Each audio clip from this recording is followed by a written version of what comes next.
જય શ્રી કૃષ્ણ, જય દ્વારકાધીશ. હું છું તમારો વલસાડનો હાર્દિક વ્લોગ્સ.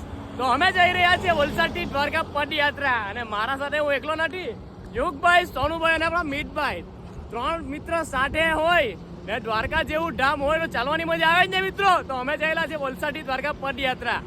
તો હવે જેમ આગળ અમે એટલે કે ફૂલ વ્લોગ બી તમને જોવાનો મળશે, તો ફૂલ વ્લોગ બી તમે જોતા રહેજો. સોનુભાઈનો બી ફૂલ વ્લોગ આવશે, થોડું સપોર્ટ કરજો.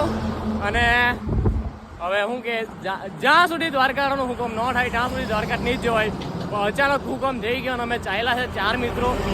તો બસ આમને આમ થોડો સપોર્ટ.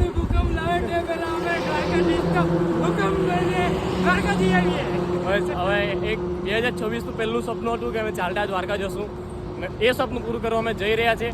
અને મારું તો એક 2026નું એક સપનું પૂરું થઈ ગયું કે મેં જગન્નાથ જવાનું, જગન્નાથ મેં કી આવ્યો, હવે દ્વારકા જયેલા છે. તો થોડું સપોર્ટ કરજો. ત્યાં આપણે હાઈવે પર ચાલ્યા કરતા છે, કંઈક સવારનો માહોલ આવો છે ને ભાઈ એવું જ વિચારાય કે ક્યારે પહોંચીએ ને ક્યારે દર્શન કરીએ એમ. જો ભાઈ આપણે ક્યારે પહોંચશું તમને શું લાગે? 10-12 દિવસ લાગશે. हाँ हमारा पूरा मतलब इंट्रोडक्शन दे रहे थे हम द्वारका पहुंच जाएंगे. आपसे देखते रहना कि कोई था हार्दिक व्लॉग करके. બોલો જય દ્વારકાધીશ. તો મિત્રો અમે ચાલી રહ્યા છે ને અમને માત્ર 2.5 થી 3 કલાક થયા છે ને અમે ઓવરઓલ 20 કિલોમીટર જેવું કાપી લીધું છે. 20 કિલોમીટર હશે ને? હા 20 કિલોમીટર ને હાલમાં પહોંચ્યા છે ચિમલા ગામ.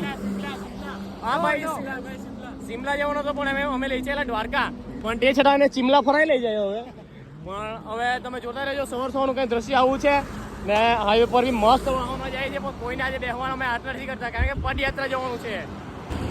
તો ભાઈઓ ચીખલી પાર કર્યું પછી આલીપોરના ઓવરબ્રિજ પહેલાં એક નેર જટી છે જોરદાર, ત્યાં જરાક આરામ કરવા ઉભરી રહ્યા છે. અને જો ભાઈ હા કેવું ભાઈ યુગભાઈ કેવું થાય પગ બોરીને? ભાઈ જરાક રિલેક્સ કરી લે પછી પાછા કન્ટિન્યુ ચાલવાના છે નવસારી સુધી. અને આજે સ્ટે કરે નવસારીમાં સ્ટે કરશું અને પછી કાલે નવસારીથી કન્ટિન્યુ કરશું. પણ હાલમાં છે આપણે આલીપોરમાં ને અહીંયા તો જોરદાર આપણે રિલેક્સ કરતા છે. બસ આજ આપણે એન્જોય કરવાનું છે અને બસ આપણી આસ્થા રાખશું ને પગ પણ નહીં દુખે. બસ તો આપણે હવે થોડુંક રિલેક્સ કરી લઈએ. તો મિત્રો હજુ ખારેલ પહોંચ્યા છે અને આપણે મિત્ર મળ્યા છે આપણા આકાશભાઈ અને બીજા ઘણા મિત્રો છે, એમણે આપને પાણીની સેવા આપી છે. તો ભાઈ તમારો ખૂબ ખૂબ આભાર. જય દ્વારકાધીશ. જય દ્વારકાધીશ.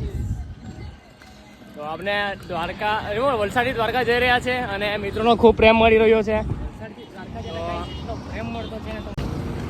તો મિત્રો સાંજના વાગી રહ્યા છે 6:45 એટલે કે 6:45 ઉપર થઈ ચૂકી છે.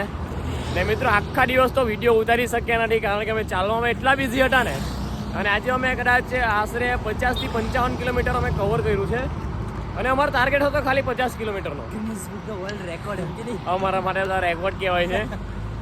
અને હા, અને આજનો બ્લોગ અમે જ્યાં સ્ટે કરીએ ને ત્યાં આપણે સમાપ્ત કરીશું. અને થોડીક ખુશી એટલી થાય છે કે ભાઈ અમને સેવા એટલી મળી ને કે ભાઈ ઉપરવાળાને દયા કે અમને પૈસા ખર્ચવા નથી દેતા. સાચી વાત કેવું? સાચી વાત ને સોનુભાઈ? 1 રૂપિયો એક ભાઈ પાણીની બોટલ લઈએ ને એના પણ પૈસા બી નથી લેતા. અને લિટરલી વાત કરું ને એક જગ્યાએ અમે શેરડીનો રસ પીધો હતો અને ત્યાં માસીએ પાણીની બોટલ આપી હતી. તો ત્યાં છે ને માસીના આંખમાં આંસુ આવી ગયા હતા કે દ્વારકા ચાલ્યા એમ. તો ત્યાં પણ માસીએ પૈસા નહીં લીધા હતા. તો ભાઈ આમ ઉપરવાળા આસ્થા તો જો દ્વારકાધીશ પ્રત્યે ભાઈ ખરેખર અમને એવું થાય છે કે હા કંઈક તો અમે પણ છે કે અમારા પ્રત્યે આટલી મતલબ સેવા કરે છે. તો વિચાર કરો કે દ્વારકાધીશ ભાઈ હું કેમ પછી તો કંઈ કહેવાય નહીં. બોલવા માટે શબ્દ નહીં મળે અમારી પાસે. બાકી લોકો જે અમારા પ્રત્યે પ્રેમ દર્શાવી રહ્યા છે ને ગાઈસ, એ જોઈને અમારી આંખમાં પણ આંસુ. મેં એક વાત તો કેમ કે લોકો અમને કહેતા હતા કે તમે વિડીયો બનાવીને શું કરે અને આજે વિડીયો બનાવ્યો ને એ લોકો જ અમને ભાઈ ખરેખર આજે એ જ વિડીયો અમને કામ આવતા છે. એના પ્રત્યે અમને આટલો પ્રેમ સહાય મળી રહી છે, સેવા મળી રહી છે ભાઈ.